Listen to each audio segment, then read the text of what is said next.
It's 5 years since Leinster won the last of their 3 European Cups, but the superbly executed defeat of England's best was the sort of statement that suggests they're well capable of adding a fourth, writes Brendan O'Brien. Exeter Chiefs are the reigning Aviva Premiership champions and the current league leaders with 8 points to spare. They are a side that had won 9 games straight in all competitions before this and won unbeaten at Sandy Park all campaign. Until this.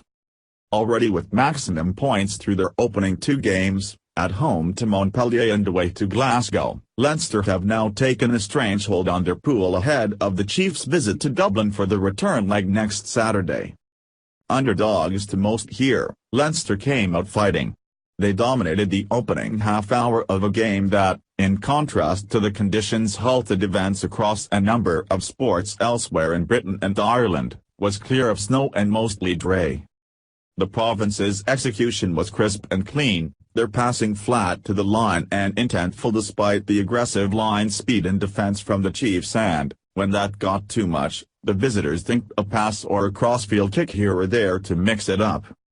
With a dominant scrum and a clinical line out to boot, they had all the ingredients required to quieten the capacity home crowd from the off. The only issue was the amount of points they left behind them in that spell. 2 tries, a penalty and a conversion were all let slip.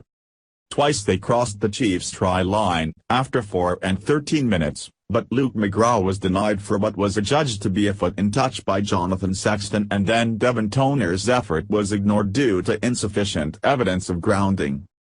Both were tough calls on Leinster, with the evidence of boot to chalk from Sexton not exactly overwhelming and French referee Romain Poyet appearing to overrule his TMO for the latter effort after lengthy deliberations.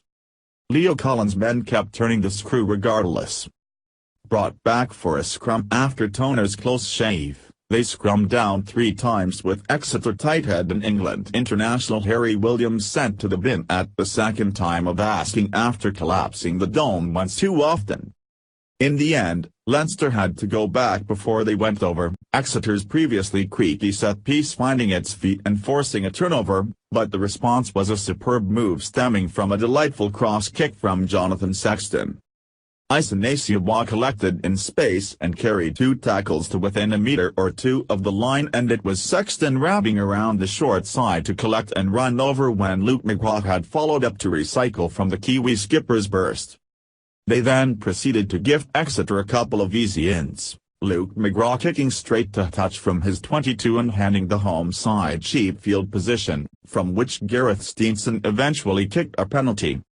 Leinster re-established the 5-point cushion with the Sexton 3-pointer on the back of a dangerous no-arms tandem tackle by Luke Cowan-Dickie and Nick White after 27 minutes before facing up to the inevitable but belated home onslaught.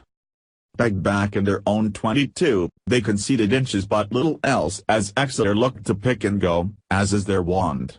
A sack full of phases came and went before Matt Kvesic knocked on, and so the half ended with the 3-times European champions 8-3 to the good.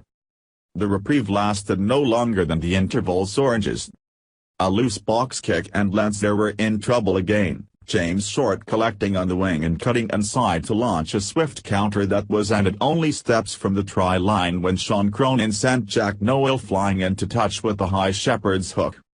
Again the TMO was used, and again it took an age, but the news could have been much worse for the Irish side, a yellow for Cronin but no penalty try.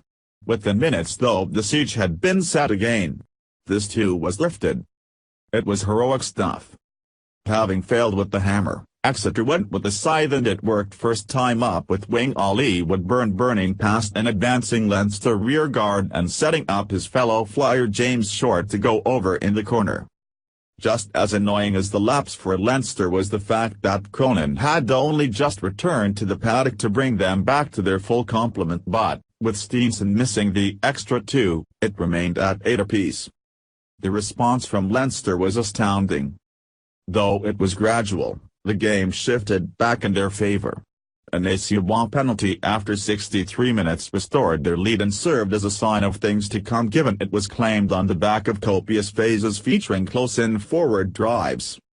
It was the same means that won it for them in the end, 44 phases passing between the line out claimed by Devon Toner in the moment with 6 minutes to go when Jack Tonan dotted down from a whisker shy of the line.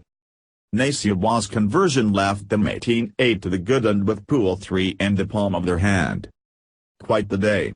Maybe even a signature day.